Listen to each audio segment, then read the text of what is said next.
Okay, I think it's about that time for another State of the Franchise address here. And for this, okay, for time to actually get a uniform. Although, fortunately, this uniform is suited for a smaller body than it. This used to fit damn good. I'm not going to show you the rest of it because I don't want to put on pants. But anyway,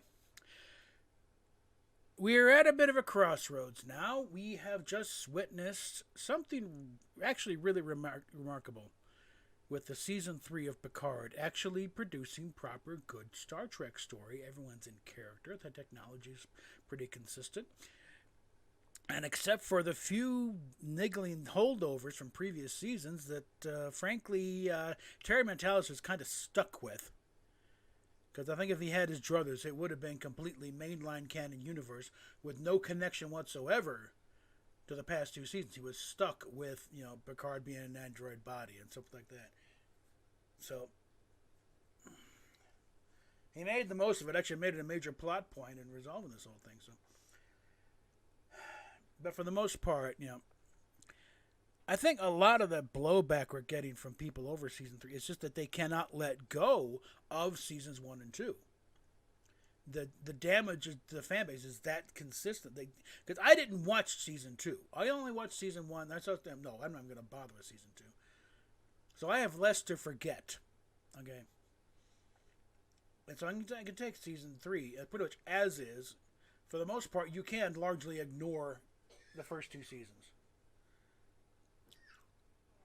And again, but from the opening scene of Chateau Picard, finally Patrick Stewart is playing Jean-Luc Picard and not some glossed over version of himself working through his own personal demons. So that's you just gotta you gotta ignore. And next they every chance they got, they took a big middle finger to the past two seasons. The fact that we see a Constitution class ship at the Fleet Museum, and it's not a version of the Disco Prize; it's a proper Constitution class ship. And the Trek Yards guys went over it and said it's pretty damn close. And what differences there are, you can ascribe to the fact that not every ship comes out looking exactly the same. They're especially over a long duration. The New Jersey was the last of the Constitution class ships, and there's major variations, especially between like the Ronald Reagan and the Nimitz. Reagan is a Nimitz class carrier. But there's certain features it has that the Nimitz doesn't. So you're going to have some changes. So that's not a big whoop. A ship class is determined by much more than just what it looks like. It goes into the capabilities of it and what the range is and what its capacity is and that sort of thing. So that fits. Same way I think I can get away with calling this not a Constitution class. There are certain differences in the structure that make it different from the 11-footer. This one is closest, the Revell one. They got a lot more right on it. There are certain things they got wrong, but a lot they got right. And it's about the same size, and that comes out pretty good. I can do another thing on that later.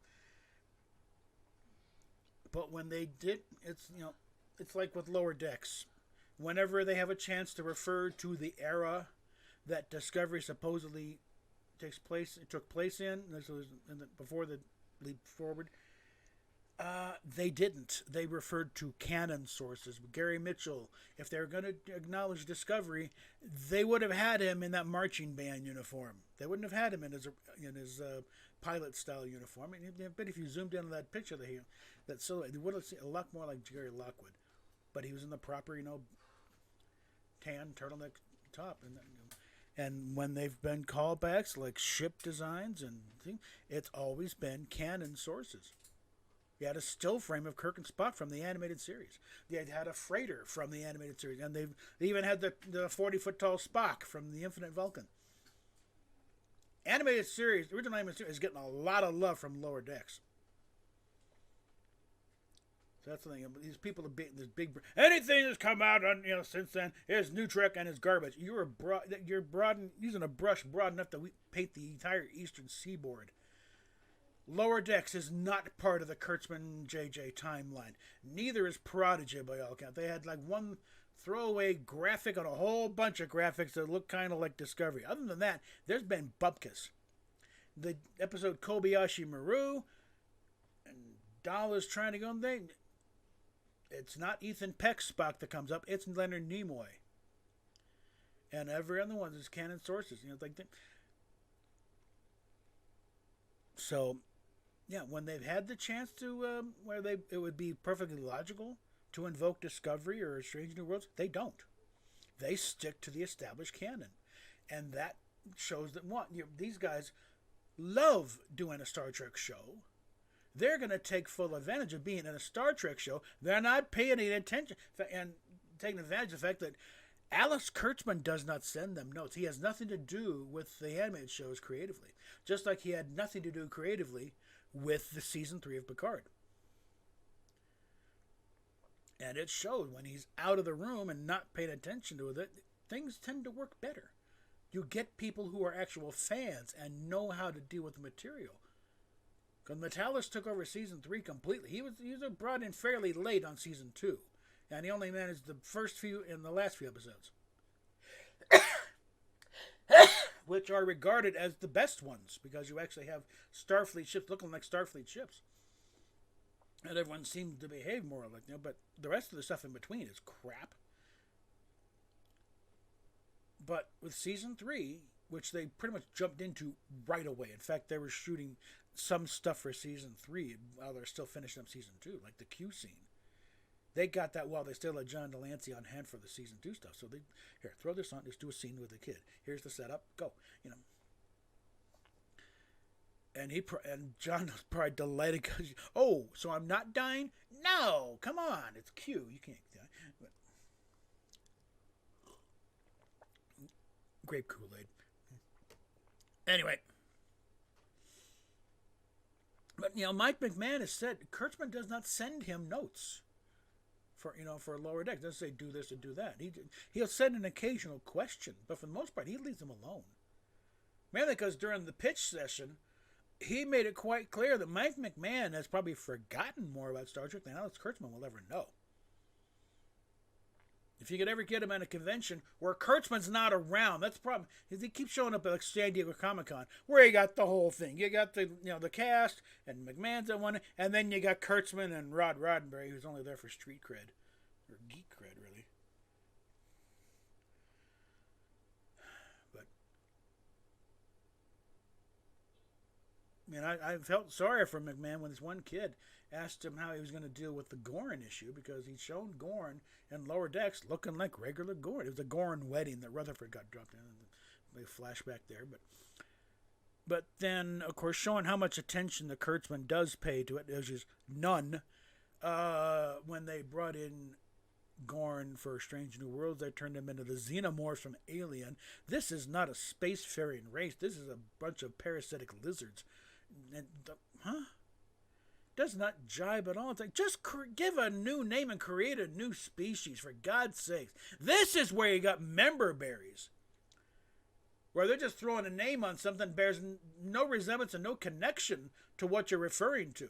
What they call the Gorn on Stranger World is not the Gorn we saw in Cestus 3, or in Lower Decks for that matter. Or we saw one in, if you want to really pick Easter eggs, there was a Gorn in one part of the council meeting there in the Time Trap, in the little limbo thing. There was a Gorn on that one with a bunch of other races, Tellarite and the thing.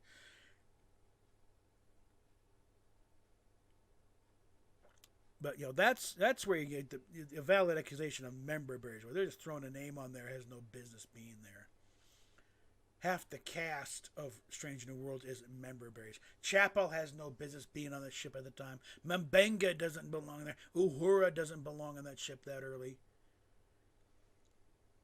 And we've already got a few names of people who should be. Dr. Boyce, where the hell is he?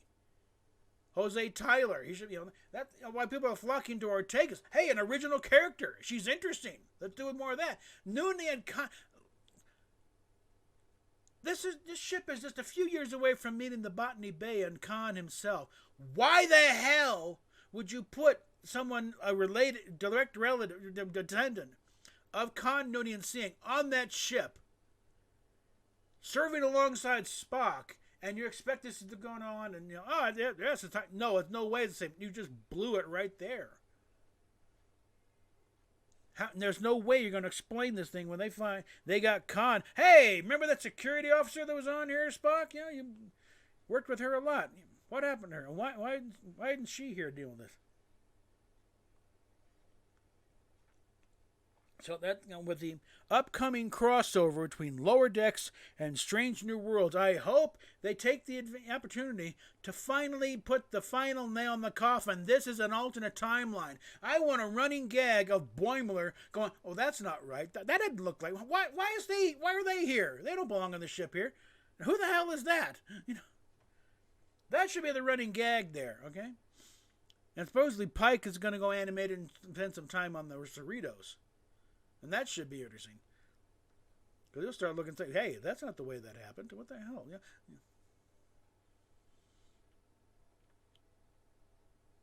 But it's, because, one of the complaints, like, don't cancel, don't think matches up on all the time. I use the alternate timeline excuse to be charitable, frankly. Nothing really does fit at all on that side. You got some names. The ship bears a vague resemblance to, thing, but it's also about twice the size of the original ship, and you're supposed to believe we're going to refit that back down to the... No. In the course of only a few years, not going to happen. And frankly, whoever that guy is, whatever they're bringing in to play Kirk, he does not give off a Shatner vibe at all. They'd have been better off ponying up a few bucks and bringing in Chris Pine. Because he's he's got a little more, because he was also... He dealt with Shatner in the interview stuff. And there's also an SNL sketch where he's playing Kirk in sort of a lost episode of Star Trek. And, what you think of the sketch itself, but Pine was the guy, and he did an okay, he hammed it up a bit and kind of got a little, parody Shatner thing going there. But that is, and as far as, what's on the horizon going, people are screaming, well, because you guys kept shilling for Star, we're getting Academy and Section 31. Those were in the pipeline. They've been in there in development hell for years. We were going to get them regardless. Shilling for Picard Season 3 was totally irrelevant.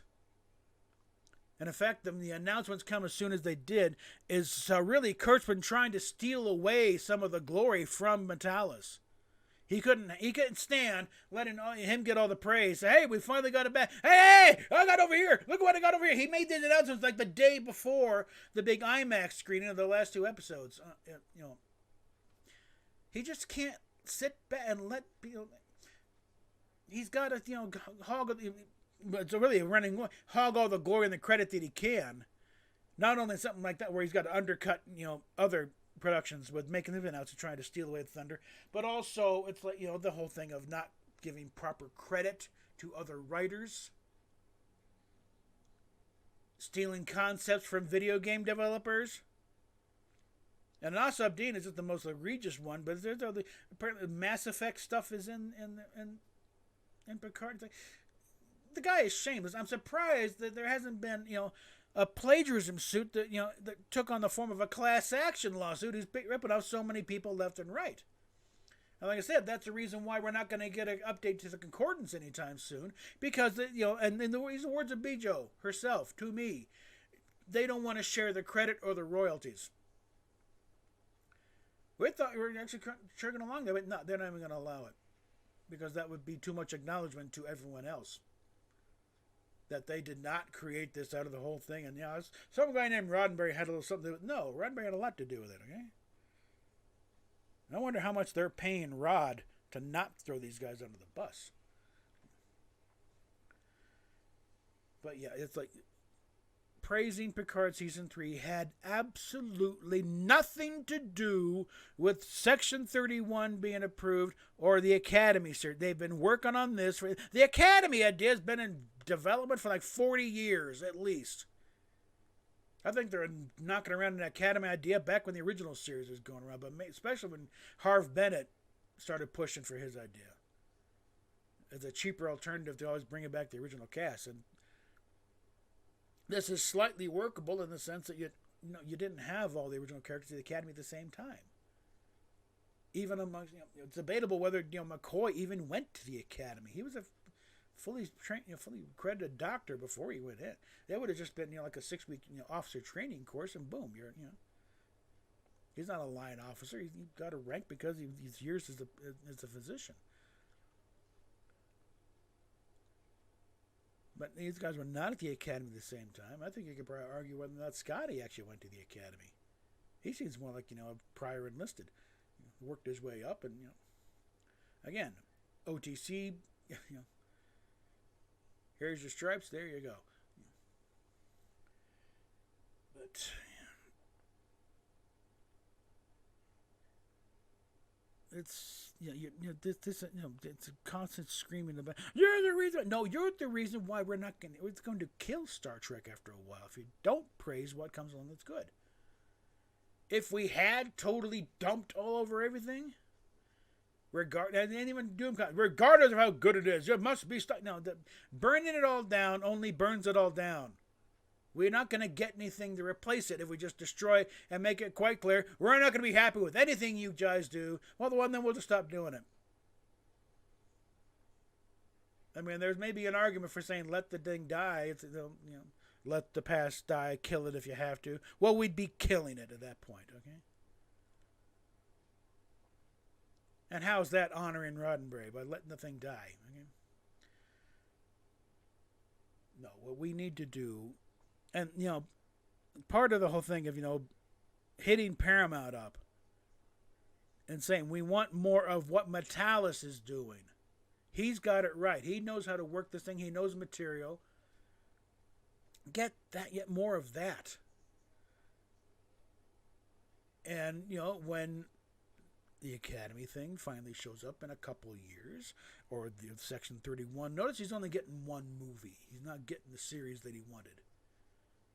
So they are trying to edge him out the door without, blatantly violating the contract. But it's going to take a while. The contract still's got a couple more years to run, and he's going to be throwing everything at the wall that can stick to try and keep going here.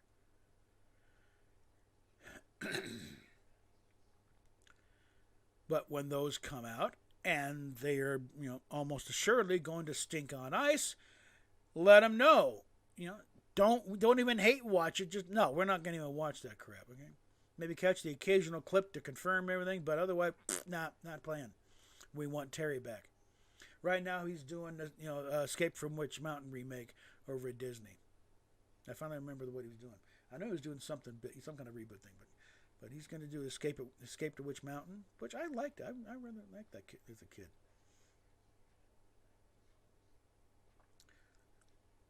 But at that point, he'll be, when he's freed up enough, hopefully by then, the contract with Kurtzman will finally be expired as far as Star Trek goes. He has another contract with Paramount CBS in general.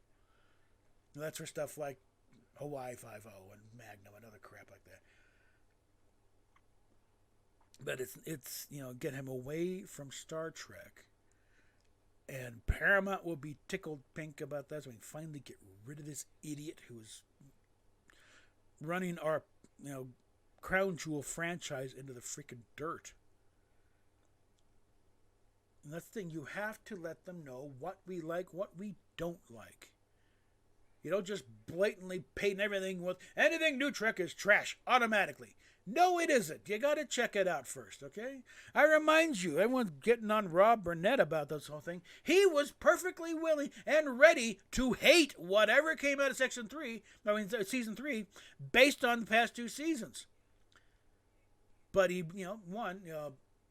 Terry managed to talk him down, but say, hey, I like Free Enterprise. Okay, keep talking. And then sent him the first few episodes, unfinished, but he's on the first few episodes. And, okay, all right, I'm willing to listen. You know what you're doing. And then he got the whole thing, and, he became a true believer, and gospel, thumper about this whole thing. Okay, look, this is good. We need to support this. Because, audience response is key, but it is, one, it's a very slow... They filmed this like 2 years ago, okay? We're acting like they're on the set right now, hoping to change the next episode. No, Picard Season 3 wrapped almost 2 years ago, at least a year ago. And they had to sit on the complaints about, the shiny floors on everything. They had that gag ready to go with Picard saying, you know what I really meant? The carpet. They had to sit on that all that time. While everyone's bitching about the shiny floors and everything. It looks like, it looks like a dance hall. So Dave Blaster's really, how long we just sit on that stuff while you guys bitched about the lack of carpeting?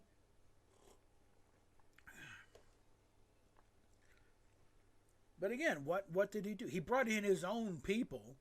He didn't do it. There were no Kurtzman Trek writers involved in the making of Picard Season 3. He brought in his own people from when it was 12 Monkeys days. He brought in, the Okudas and Doug Drexler, and I think Rick Strombeck might have been somewhere, and brought in people who had previously worked on Star Trek and knew what they're doing. And this is how it looked. This is how it's supposed to look. Herman Zimmerman, showed up, to check out the Enterprise bridge. There's pictures of everybody sitting in that chair. Herman was there, Doug was there, and the Okudas are there. Wesley, Will Wheaton. He brought in, they still wearing masks, so the COVID thing was still going on. He hugged his console.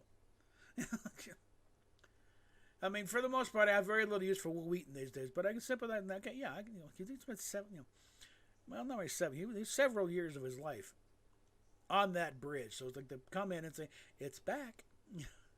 It's built back up. The only thing original was the dedication plaque, but yay. Welcome home. For all of them. It was like that.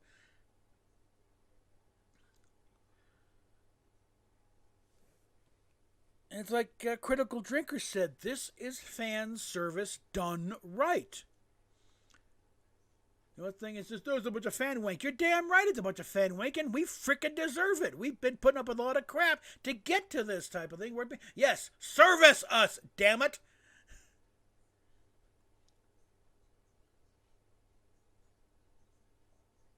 Because a lot of people say, just remember, look, you got a bunch of characters who spent 7 years together, have been associated with this show for 30-some years, and this is a very defined universe going back 60 years.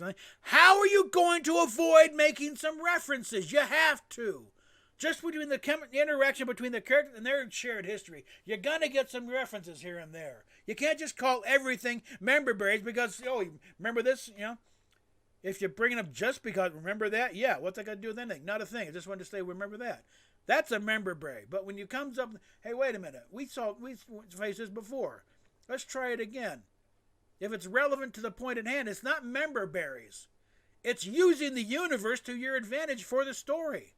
It's taking advantage of all the toys in the toy box.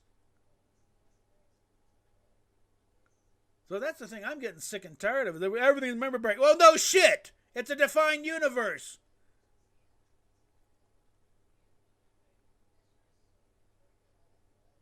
Very Superman story. They come along. Someone's got some kryptonite. It's just a member berry. No, it's an established fact of these vulnerable to kryptonite, and it's come up in a story. It's how you deal with it that makes it interesting. Complain about, flying the Enterprise D inside the cube. You know how big that freaking cube is? And they forget the little part that's only 36%. There are big gaping holes in it. It was probably slapped together by the Borg Queen trying to keep herself active. That thing was the size of a small moon. Okay, yeah, and of course the obvious dark, the Star Wars Death Star thing comes in. So what? It's a story point. It works. Go with it. We only got a certain amount of time to tell the story here.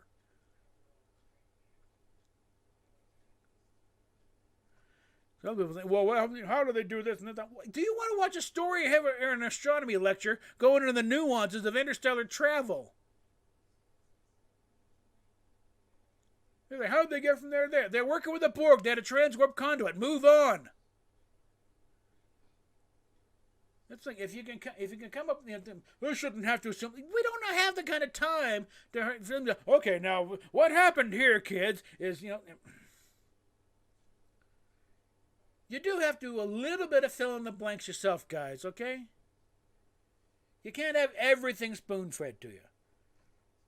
Now, it gets to the point where it's like nothing matches up and there's no way you can explain. That's another thing. Where they're clearly violating the rules of the universe you're in and coming up with stuff that, no, that wouldn't work.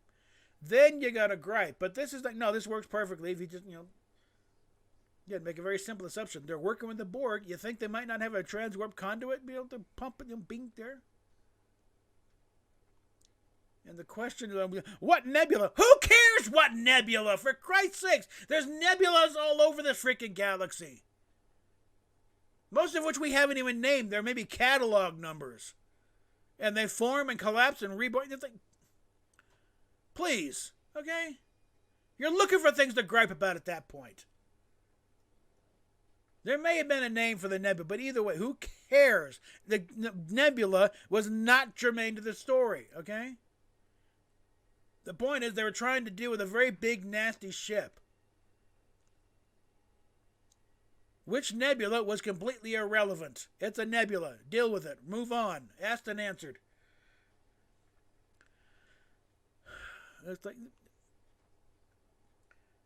It's sort of the same vein of how, O'Brien turned to when that first, I think it was just The Wounded, where he turns to that Cardassian talking about, the massacre. It's, I think it was the colony, and this poor Cardassian's trying to be nice. He's trying to, be cooperative, but O'Brien just having none of it, and it turns out it's not you I hate, Cardassian.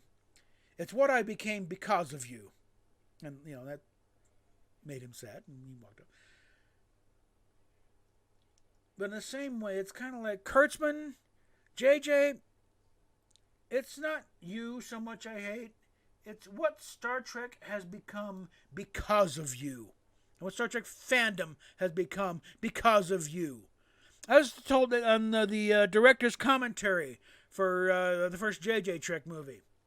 He's talking about how, he got stuck with the worst franchise and the worst fan base. He made it better and we owe him. Bull! I hope you wind up in a Maytag box under a bridge somewhere. Try and pull out your next blockbuster there, smartass. You were handed one of the premier franchises on the planet with considered one of the best fan bases around, and this is your response? Fuck you, JJ. Fuck you with a baseball bat, up the ass, barbed wire, up to your kidneys, suck on it. I don't want to hear that kind of crap. That kind of goes in the whole thing. Why did you take the job in the first goddamn place? The second the word, I was never a Star Trek fan, thank you, bye. Go butcher somebody else's property, we don't need you. You're not the only wunderkind director around right now, JJ. And thankfully, the bloom is finally coming off the J.J. Abrams rose. DC is finally starting to figure it out. Thing is, it's taken until DC got him that finally figured out this guy really doesn't know what he's doing, does he?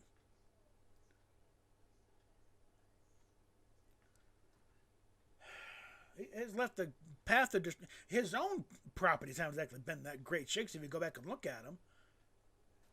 Because this whole thing, it's fixated on this mystery box story idea.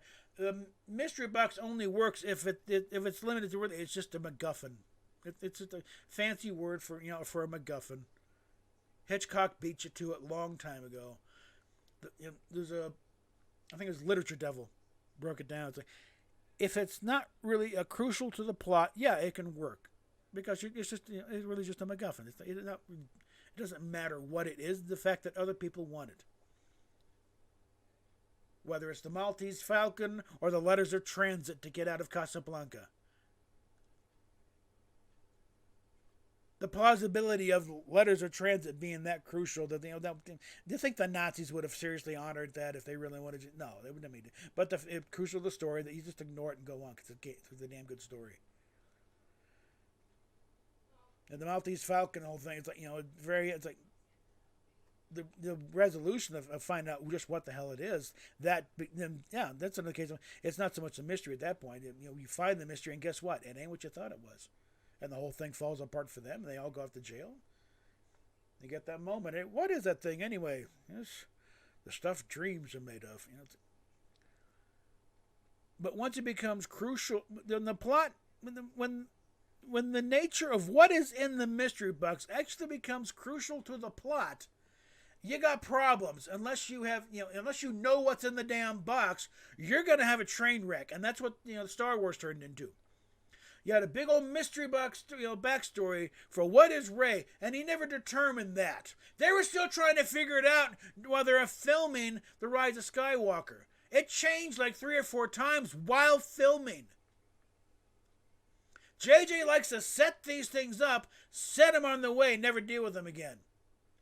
He did that with Lost. They just, they're on an island, and there's little mysteries here and there. What are they? I don't know. Let them figure it out. No. You set this shit up beforehand. And that's what they did with season 3 on Picard. They set up everything beforehand. They knew where it was going. And then you put the characters in there and follow the stories as they figure it out for themselves. But there was no mystery box in that they knew what was going on themselves. The producers knew where it was going, where it was going to end up. In other words, proper storytelling. You make adjustments along the way if something's not working. But you have an idea in mind when you start. Like with Star Wars, you read a first draft script of Star Wars, very little resemblance to what came on screen. But George still had a story in mind and a progression of where he wanted to go with this thing. You had a framework to work with. So if you had to change something, you work within the framework. The fact that JJ has gotten through his career all this time and still hasn't figured that out, that kind of shows just how gullible Hollywood is and how much we all got suckered in on, great, J.J. Abrams. He's an idiot. He's very talented copying director style, so you can do a good copy of Spielberg. Another one, but as far as actually doing, he's not the storyteller Spielberg is. Spielberg knows how to spin a yarn because he grew up on reading the stories and doing the stuff. Making the making little amateur films in his backyard and figuring out how the story works and all this stuff. He was the one who, everyone else, said Star Wars thing. George, right? Steven's one thing. No, you got something here. Let's keep at it. Let's whip it into shape here. And but JJ hasn't got that. He's one of these kids. He grew up watching TV, watching the finished product. He didn't, because something that Rob Burnett brings up all the time. The people who made this stuff back in the day, they lived life. They fought in wars. And it's like, just amongst the staff of original series Star Trek, Gene Roddenberry, B-17 pilot in the South Pacific. Matt Jeffries was a flight engineer to B-17 in Europe. Bob Justman was in the Navy. Gene Kuhn was in the Marines in Korea. Among the cast, Leonard Nimoy and DeForest Kelley were both in the Army during the war. Jimmy Doohan was a decorated war hero in the Canadian forces. Got wounded during D-Day.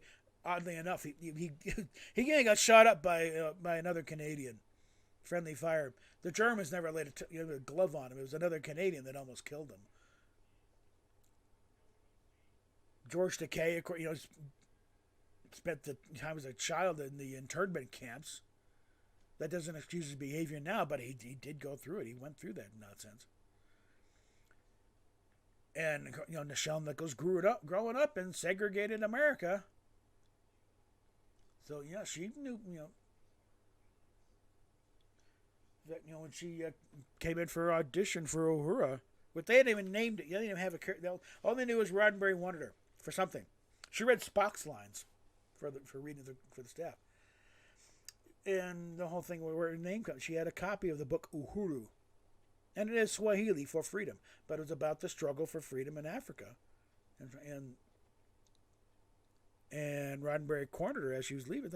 I think that book you got there, and I remember seeing the cover as a kid, big like Ben-Hur poster, Uhuru, and I read, okay, yeah, I know that word because I watched Star Trek and I saw the Uhuru, whose name means freedom.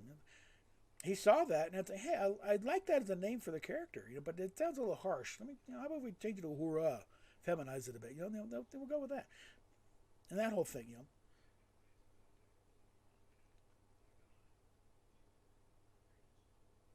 But you had all this, people that lived.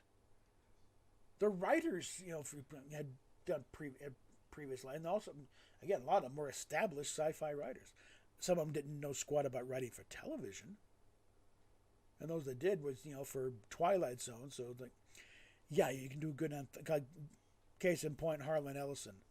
Like Dorothy Fontana said, if he had written this for Outer Limits or Twilight Zone, probably would have gone untouched, for the most part.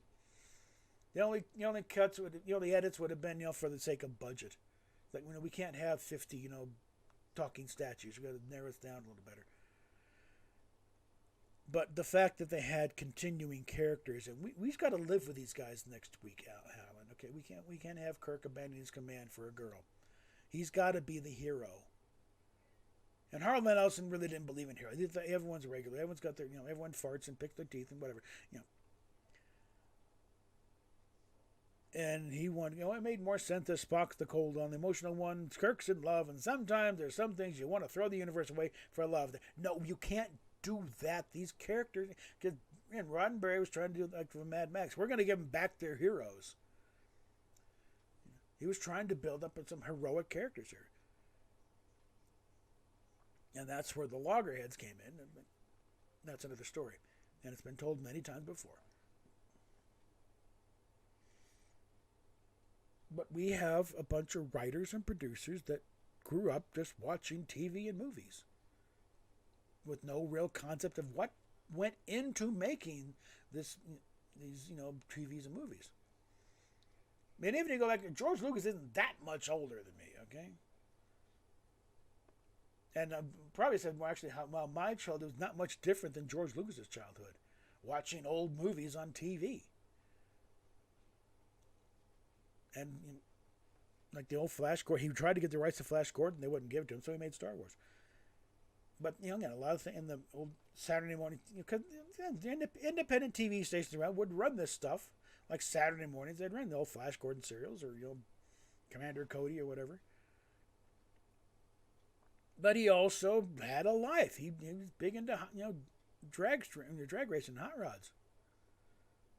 In fact, a big part of why he started formulating ideas that became the Force was he had a really bad accident one time.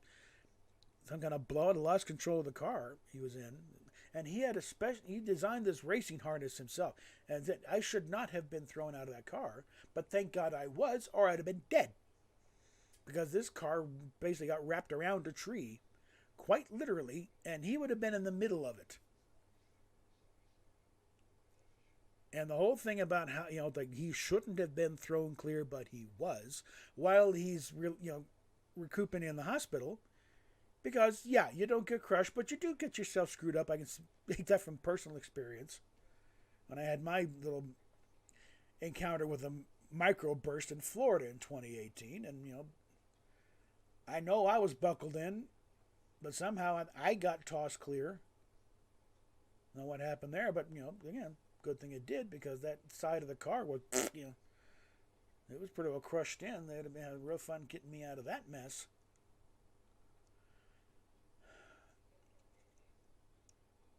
So I can relate, George. I really can. But these people lived lives, and then they took that life experience and put it into writing. These people doing Star Trek now have no life experience to speak of, really. And you get this vapid CW teenage soap opera crap trying to masquerade as Star Trek, and you ain't got there, It's kind of broad, but not very deep, You're giving us rain puddle Star Trek here. That's a pretty reflections, but you can jump. Goes about that deep, And the fact that they got to play Kirk, he was on the Vampire Diaries or the originals, one of the two shows. I think the Vampire Diaries. He's also the oldest actor to take up the role of Kirk. He's in his 40s, and he's supposed to be playing a guy in his early 30s. At least Pine was in his mid-30s when he took it on. Shatner was about 34 when he was first signed as Kirk. Now, by the time it got to the Deadly, I'm 34. He was actually 38. But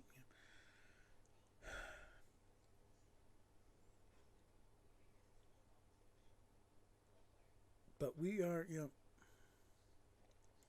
state of the franchise. Let's get back to the theme here. The state of the franchise, it's still not great, but we've been shown some hope that there are people who do know what to do, what is wrong, how to fix it. And we just need, need to wait a little while for certain idiots to be shown the front gate, told to go through that front gate and don't come back. So that Paramount can stop trying to, farm this stuff out and get back to making it themselves. That's part of the problem right there, because there is enough institutional memory in there. Certainly the receipts of what it takes to make Star Trek. All forms. Star Trek, Next Generation, DS9, Voyager, Enterprise. There's enough people still there. But yeah, I worked on that show. I saw what they're doing. Because Metalis is, not that old, but he was assistant to Brandon Braga. He was working there for quite a while.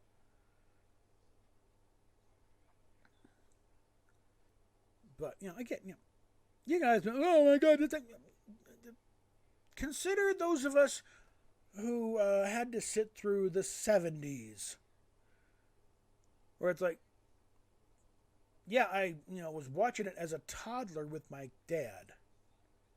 I was 2.5 when the show premiered. It was not quite 5 when the last episode aired.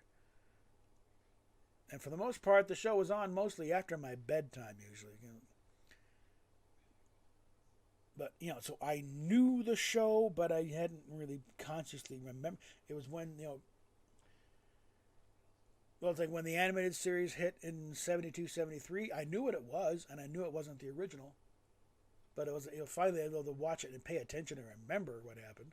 And then a couple years later, when the reruns started, I was happier to pig and shit. Yes, finally I can watch it and know what I'm watching. And thankfully, it was like early on, they were uncut.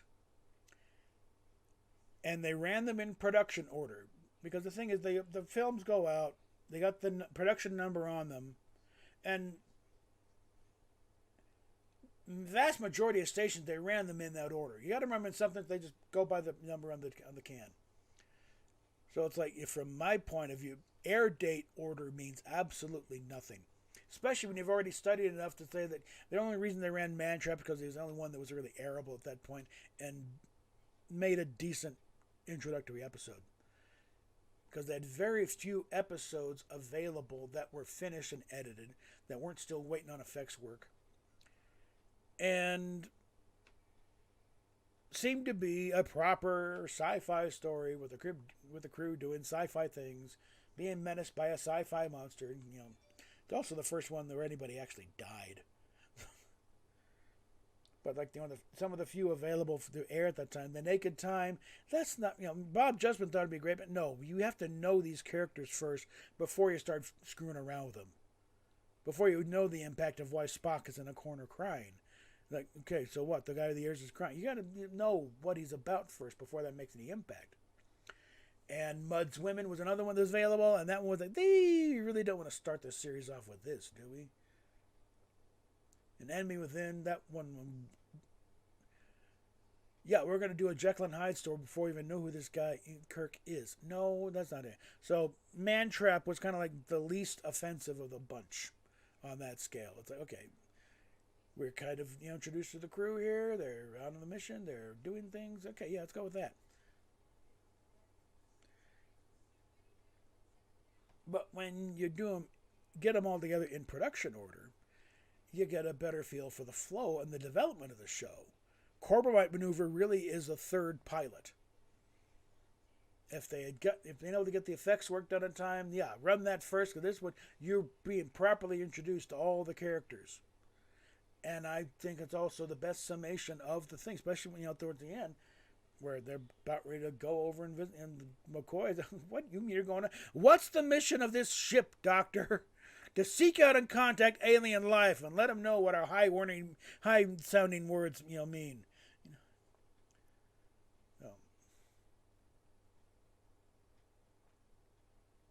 So, state of the franchise. It's not great, but it's been worse. We may have to wait a few years for things to stabilize out, certain idiots to leave the building, and we can get back to doing proper Star Trek. It's a lot better than having to wait from like when 73, when the last animated episode aired, and that went virtually nowhere because they did need a lot of reruns on that case, until years later. You got reruns and then fanzines and until finally, and again, the development of the motion picture went back and forth 6 or 7 different ways. So following that in the pages of Starlog, between Susan Sackett's and David Gerrold's columns there about what are they going to do. At first it was going to be a TV movie, then a low-budget theatrical movie, went back to being and then Barry Diller had the idea of a 4th television network, the Paramount Television Service, and Star Trek's going to be its lead show. That one, got some wheels on it, but then they managed to sign contracts on most everybody and building some sets and dragging costumes out of storage. They were gonna be wearing stuff like this. It wasn't until they finally made the move to a big budget motion picture that they can't go back to the old uniform. They're gonna do all new uniforms. Bill Theiss said, "Thank you, no thanks. We're bringing another guy." But there's another bit people miss is they give credit to Star Wars. No, Star Wars is where they almost pulled the plug on the whole thing, thinking they missed their shot. It's like, well, that's it. We're not going to get. No one's going to go to see a second sci-fi movie. And then Close Encounters of the Third Kind hit big, putting the lie to that theory that folks will only go to one big sci-fi epic in a year. It's like, oh, they'll come out more than once? Get back to work. Let's get this going. And that's when they just, determine, okay, this pilot episode, that's going to be our movie. In Thy Image became Star Trek motion picture. Problem is, it would have been 2 hours on television with commercials. In a movie, you don't have commercials. You got to fill the time elsewhere, and that's where you get the long trip around the Enterprise and the long trip through V'ger and other things, and lots of things that are really just to fill time. That normally would have been. We'll be right back to Star Trek after this word from Polaroid. So, Star Trek, sponsored by Ford Motor Company. Have you driven a Ford lately?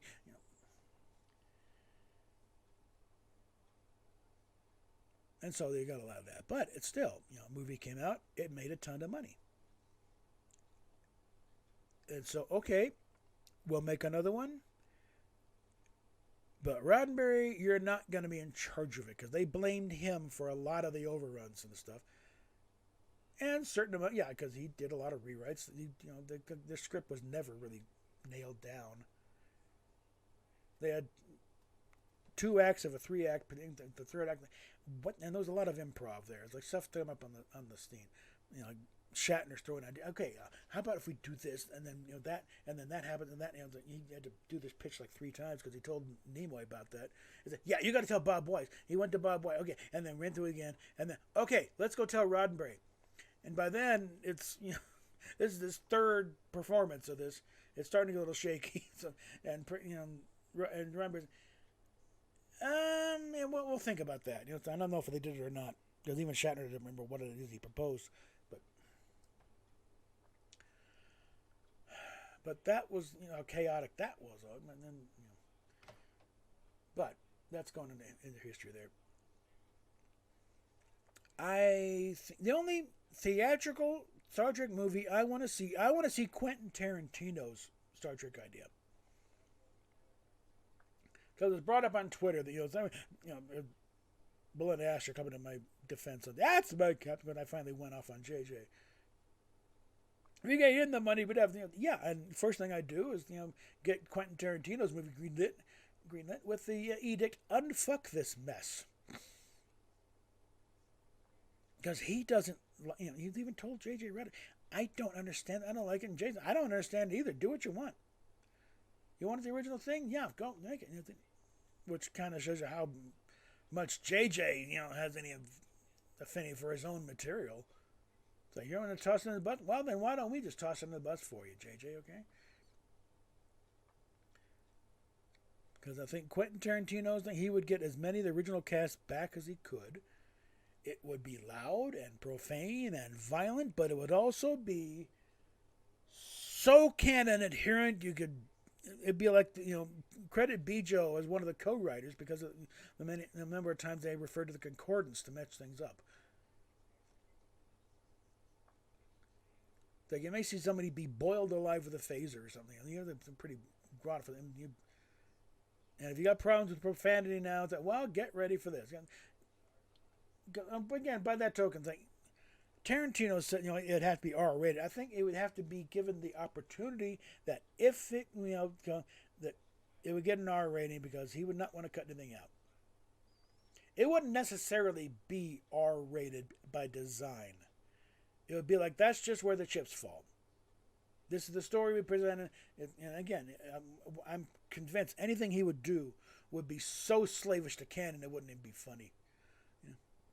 It'd be ridiculous. You could write a textbook on it. But it would straighten out the mess that we're stuck with from JJ and from Alex Kurtzman. So, on that note, I think we will wrap it up there because it's coming up on almost an hour of me screaming, telling JJ to go screw himself.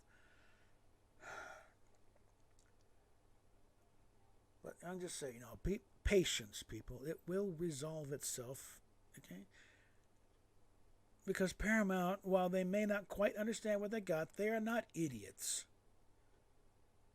They know Kurtzman has nothing to do with what works, what has been working in Star Trek, and what has been getting the positive fan response.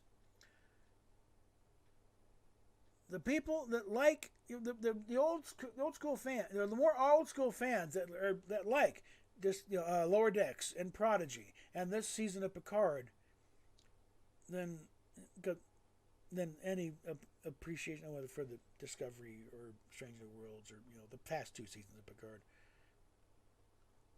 In fact, they did a survey. It's like the only people like of the fans that have been surveyed regarding current Star Trek, only like 20-something, 23% like it.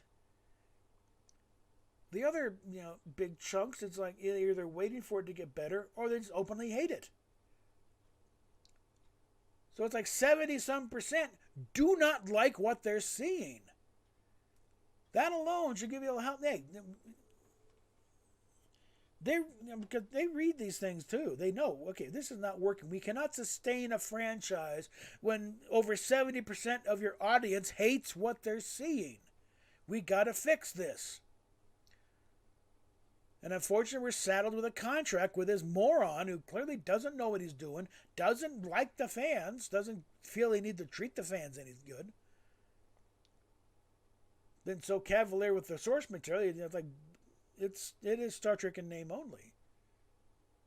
He doesn't think that it doesn't see the need. Any show needs to be consistent with its own backstory. If you're not consistent with your own history, the show has no integrity.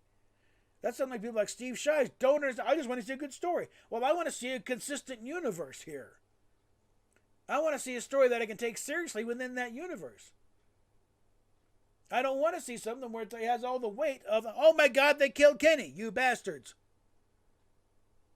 Because he's going to be back, next week, without fail, and they're going to do it all over again. Oh my God, it's a running gag after a while.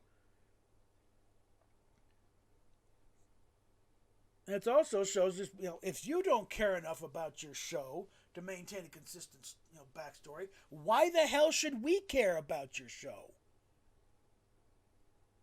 If you don't care about it, why should we? So screw you. I'm going to go watch, Venture Brothers or something.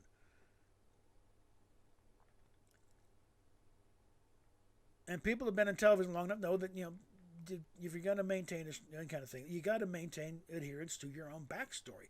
Any show.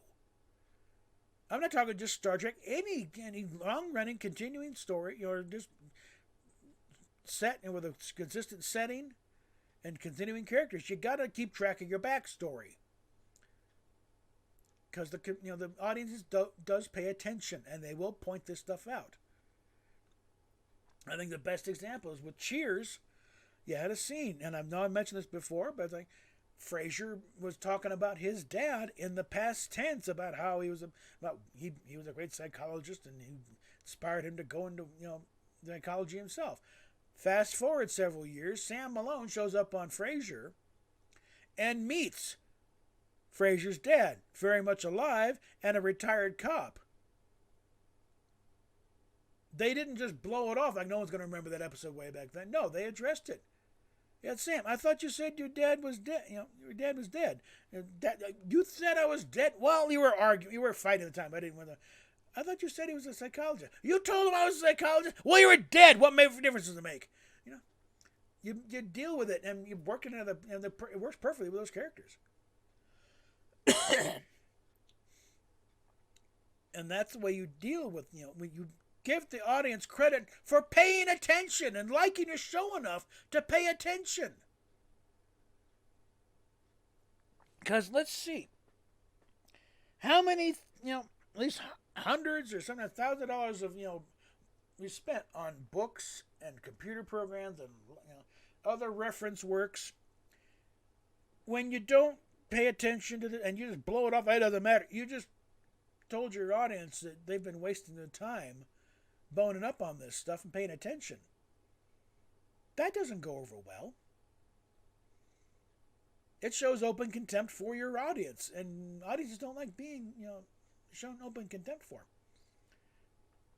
They tend to take that very badly. And this is what happens. You get a fan base in revolt.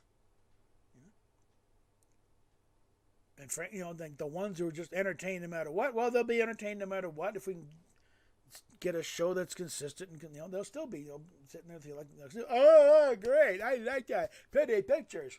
Others of us demand a little bit more. Okay.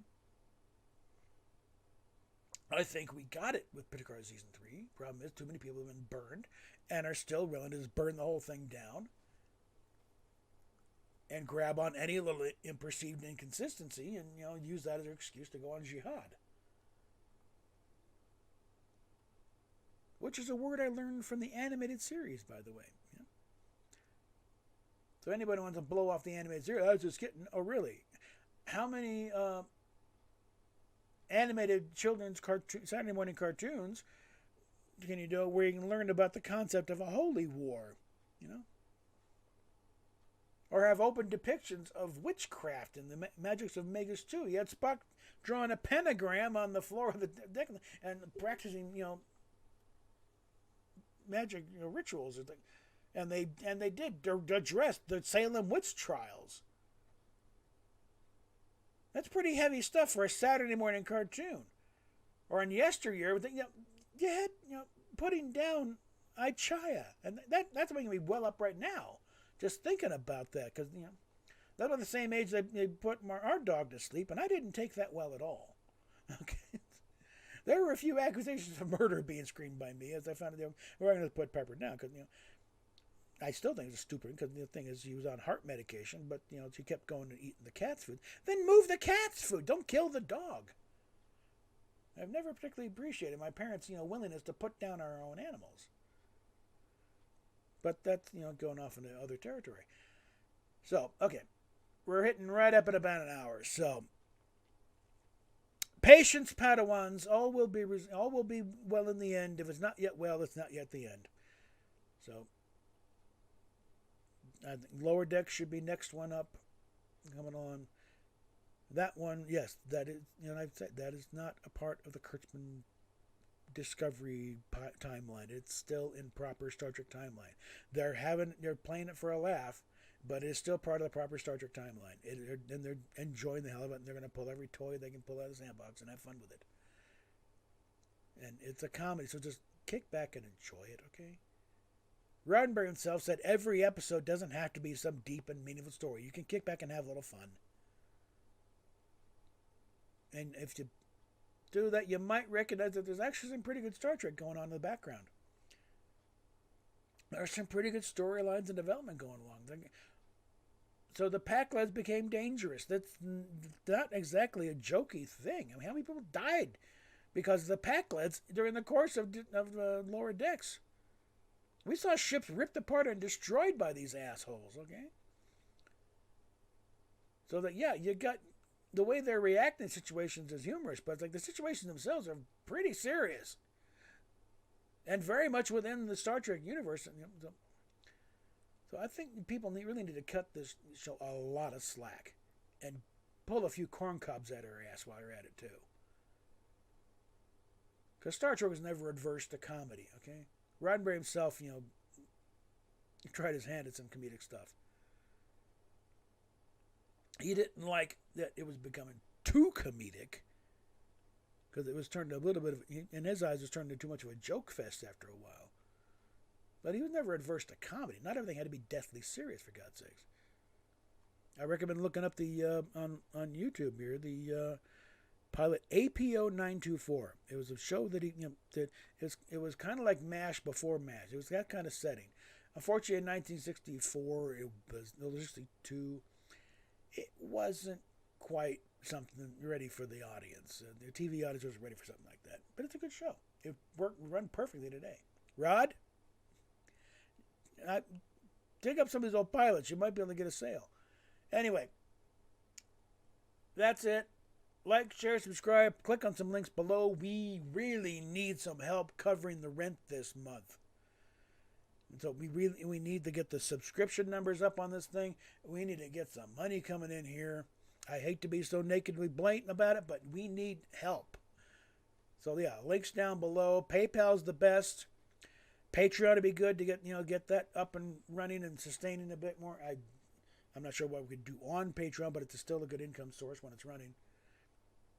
And all the other, I got umpteen listed down there. Anything you feel comfortable with.